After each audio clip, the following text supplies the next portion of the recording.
notorious for this. A lot of times we try to make things that are already illegal more illegal. And that makes no sense, especially when it has to do with cannabis. I just had a discussion last evening with a gentleman from the Ohio River Valley over around New Martinsville, West Virginia, which is just a couple hours south of Pat, probably an hour and a half.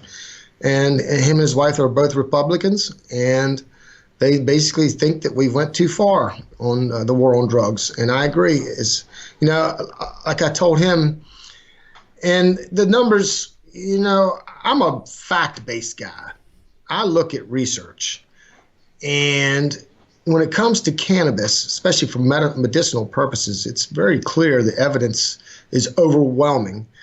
And some of it's unpublished that I've been told about by a friend of mine who has somebody that's like number 2 or 3 at the FDA for drug approval.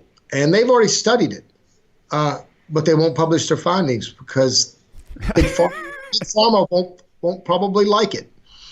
And then on the other hand, I know somebody else who's a world-renowned cancer researcher that when we were thinking about this cup, and this is personal to me because my mom fought cancer for 13 years. And there were some peer-reviewed studies done on metastasization of breast cancer, and and I'm not sure whether it was the THC or the CBDs or what, but something in I think it was the cannabinoids, and cannabis actually reduced metastasization of breast cancer, and that's what got my mom. It metastasized.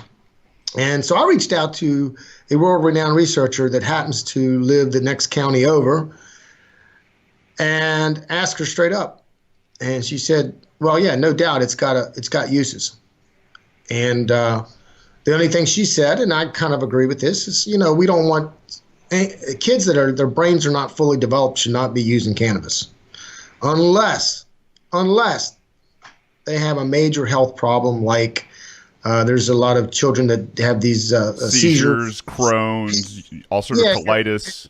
Yeah, and the CBDs, I mean, they're not going to be getting, and that's the thing most people don't realize, that the average person doesn't realize. 90-some% of the uses are not in the form of smoking it. It's a matter of using the CBDs or the THC or something like that. In the case of the seizure disorders, it's mainly the CBD oils. Matter of fact, there's a strain, I think they were trying to breed or do a hybrid to get higher THCs out in Colorado, and it did just the opposite, and it was very high in CBD oils, and it was named after the girl they tried it on. It's called Charlotte's Web. And it took her seizures from literally 100 a day down to a handful a day. So there are a lot of uses for that.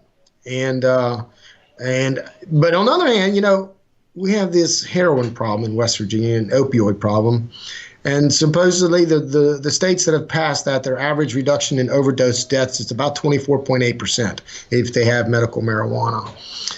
The other thing in that this is where I told that guy the other day, if we concentrate on property crimes instead, whether it's because you have a heroin addict that's going out and stealing from mom and dad or aunts and uncles or neighbors or whatever, enforce the property crimes.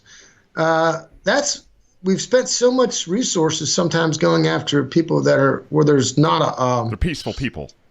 Yeah, well, you're going after people there's no victim except for the people that are abusing their health. Right. But whereas, like, down here on the farm, we've had motorcycles stolen on off-road dirt bikes, and they never find the person. But yet the guy that's, it's just ridiculous. It's refreshing to hear, and I think it's resounding with, I think, most people, as if it's not murder, it's not rape, it's not assault, it's not coercion, it's not some sort of force perpetrated against a victim.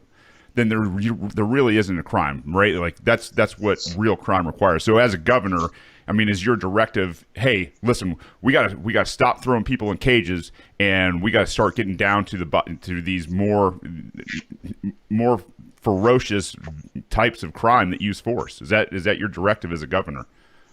Well, I just think we ought to concentrate on life, liberty, and property. That's what it's old John Locke. Life, liberty, and actually, believe it or not, that phrase, life, liberty, and property, it's not the pursuit of happiness in the West Virginia Constitution. It actually is life, liberty, and property. Right. So if law enforcement and the executive branch, which of course kind of can give a directive, you still have to enforce the laws if whatever's on the books. But you need to have that be your primary goal. If you do that, everything else takes care of itself.